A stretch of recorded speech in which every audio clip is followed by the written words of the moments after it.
हस्तिनापुर के राजा शांतनु ने सुंदर नदी देवी गंगा से विवाह किया, जो देवव्रती माता थी, जिन्हें भीष्म के नाम से जाना जाता है। शांतनु ने व्यास की मां सत्यवती को विवाह में ले लिया और उनसे वादा किया कि उनका बेटा राजा होगा। हालांकि भीष्म के बारे में सोचते हुए शांतनु इसे स्वीकार करने में घबरा रहे थे।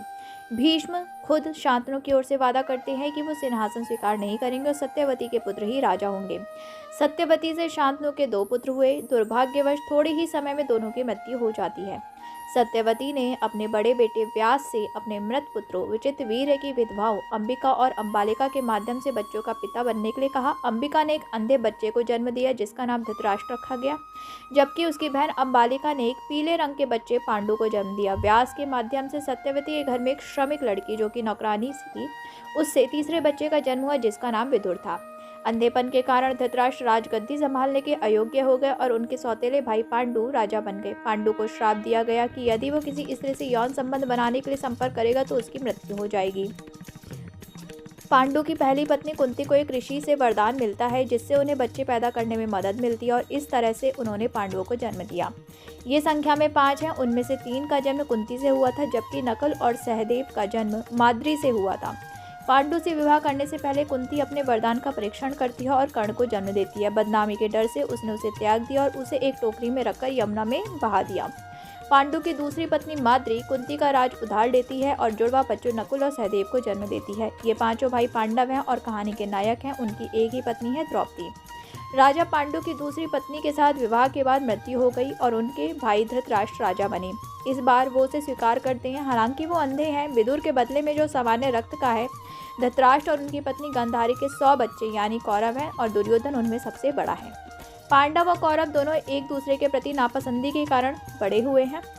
पांडव अपनी शारीरिक शक्ति, सकारात्मक दृष्टिकोण और अच्छे कार्यों से देश की प्रजा के बीच लोकप्रिय हो गए। दूसरी ओर कौरवों को ईर्ष्यालु और दुष्ट के रूप में चित्रित किया गया है। हालांकि कहानी में पांडवों या कौरवों द्वारा किए गए अच्छे कार्यों का शायद ही कोई उल्लेख है।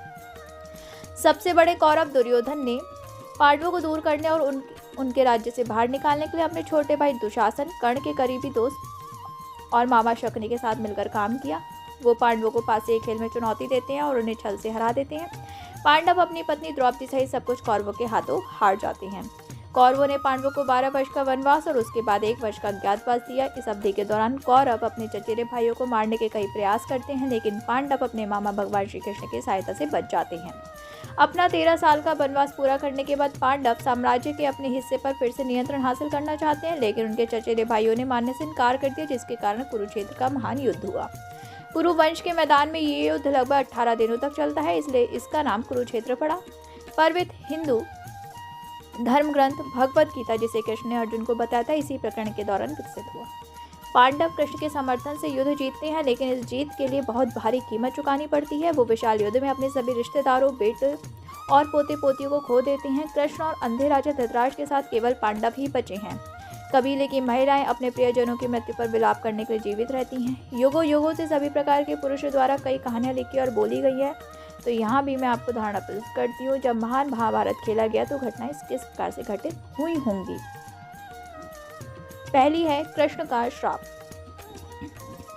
संजय, धृतराष्ट्र ने पुकारा। ये उत्तरायण शीतकालीन संक्रांति का पहला दिन था। लगभग 2 महीने बीत चुके थे जब उनके पुत्र दुर्योधन का भीम के हाथों अंत हुआ था।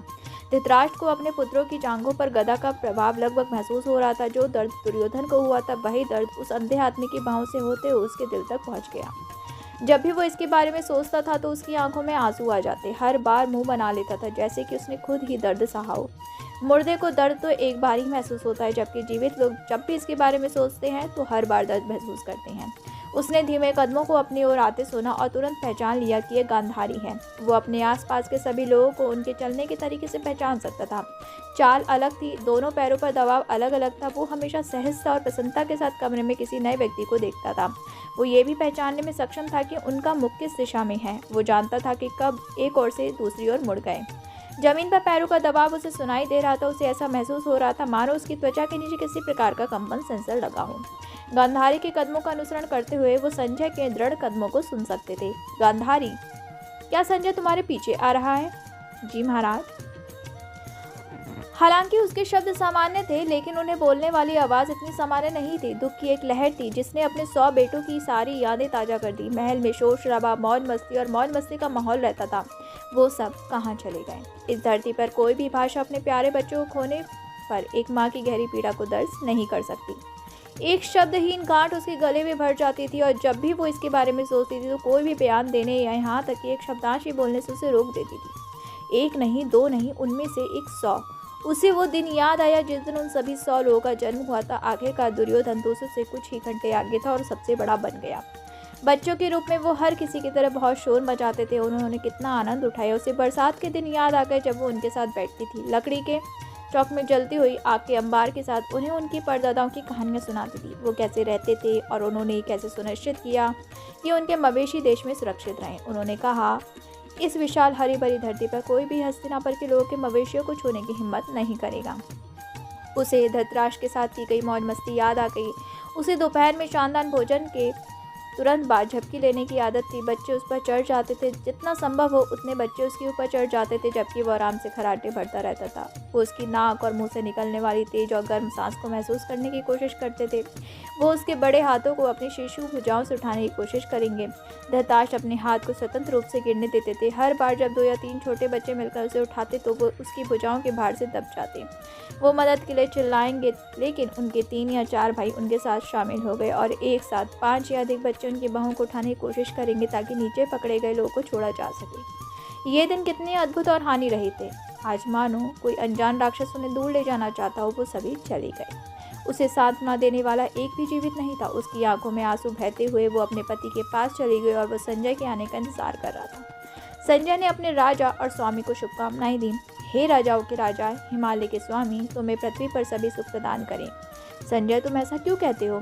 आपको क्या लगता है कि कौन सा सुख मुझे प्रसन्न करेगा? मैं यम के आने और मुझे ले जाने की प्रतीक्षा कर रहा हूँ। आप ऐसा क्यों कहते हैं? मैं पहले से ही दुखी हूँ, आप मुझे और अधिक दुखी करते हैं। और कुछ देर रुकने के बाद उन्होंने कहा, मेरे पास आओ और बैठो। मिलते हैं नेक्स्ट वीडियो में एक अमेजिंग स्टोरी के साथ। तब तक के लिए आप चैनल को सब्सक्राइब कर दीजिए, वीडियो को लाइक कर दीजिए।